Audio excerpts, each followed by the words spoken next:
Hey, Liberty Lions. Hope you all are well. So it is Monday morning, April 26th. I don't even know. I'm losing track of the days. And just a quick update from me on a number of different issues while I walk about the Smith Circle Farmette. So this is a farm show week here in Needville, Texas.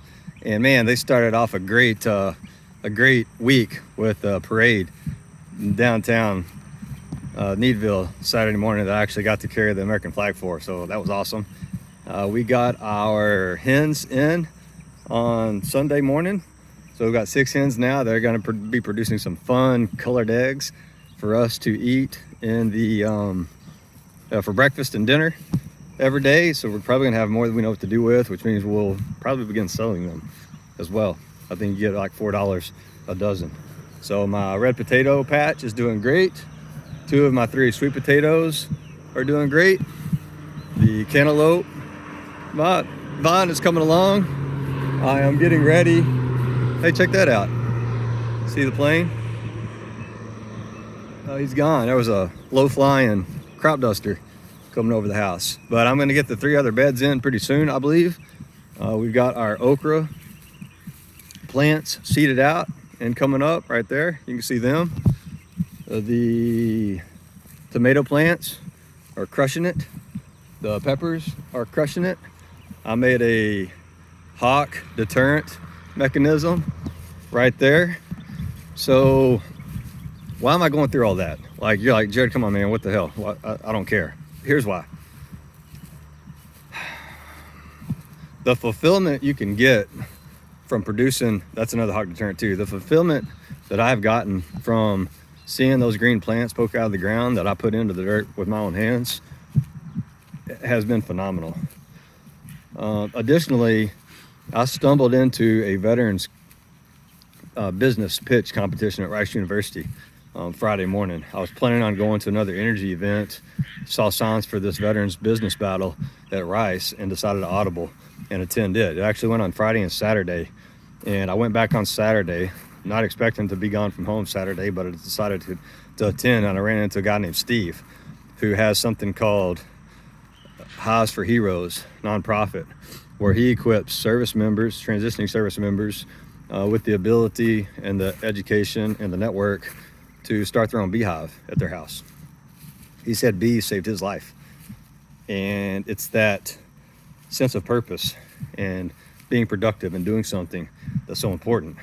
I signed up to become a client of Highs for Heroes. I also signed up to be a volunteer with them as well, because it is central to everything we are doing in the Liberty Accelerator program for armed forces families from the earliest days in service.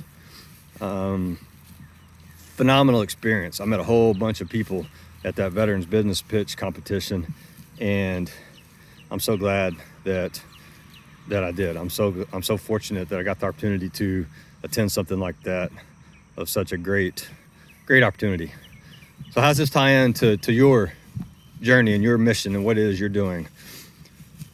None of this would have been possible had I not started at least 2 years ago, and had I not realized going on 8 years ago now that something was wrong with this transition thing, and that it's not transition, it's actually transformation, as you guys hear me say all the time. I've got 1,000 things going on, just like you all do. So I appreciate you spending a few minutes with me to talk through this. But I've got so many opportunities that I'm trying to juggle right now because of what I have been doing for the past 2 years, that frankly, I'm kind of at a loss on which to turn to. This Liberty Accelerator thing is so important that I've got to continue to push the message.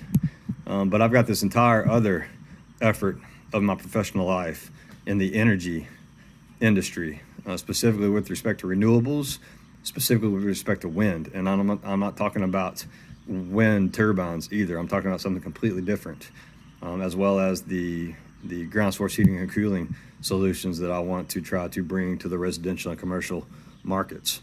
So not only that, yesterday in another community that I am in, the Nomad Network, which you guys are invited to through Chapter 13, there's a link in Chapter 13 underneath the wealth section for the nomadic wealth. I'm sorry, the Nomad community with Jason Stapleton.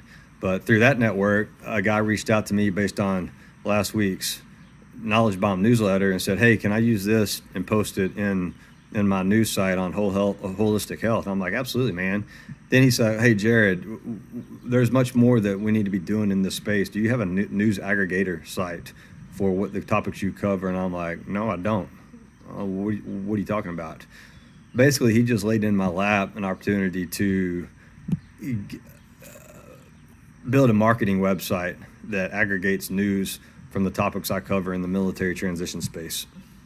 And again, it's just one opportunity after another opportunity after another opportunity to continue falling in my lap because of the social media presence that I've established and the message that seems to be resonating with a whole lot of people. We're up to 1,057 subscribers on the LinkedIn newsletter.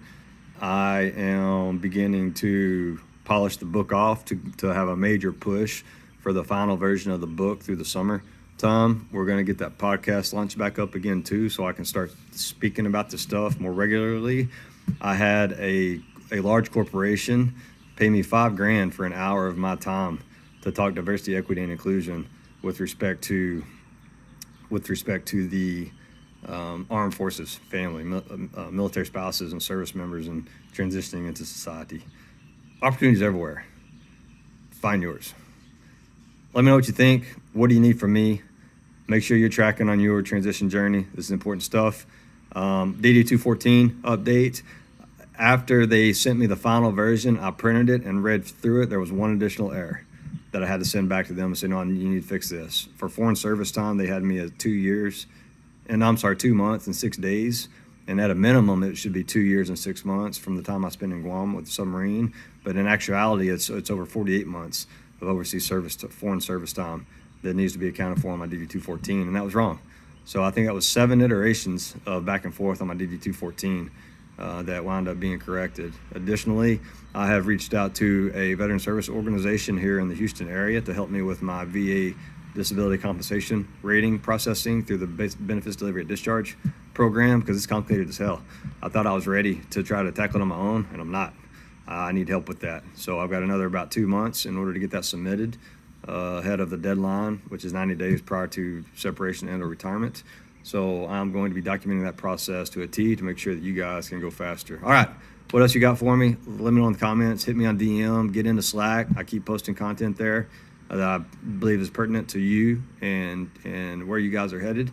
So engage to your liberty. Heck yeah.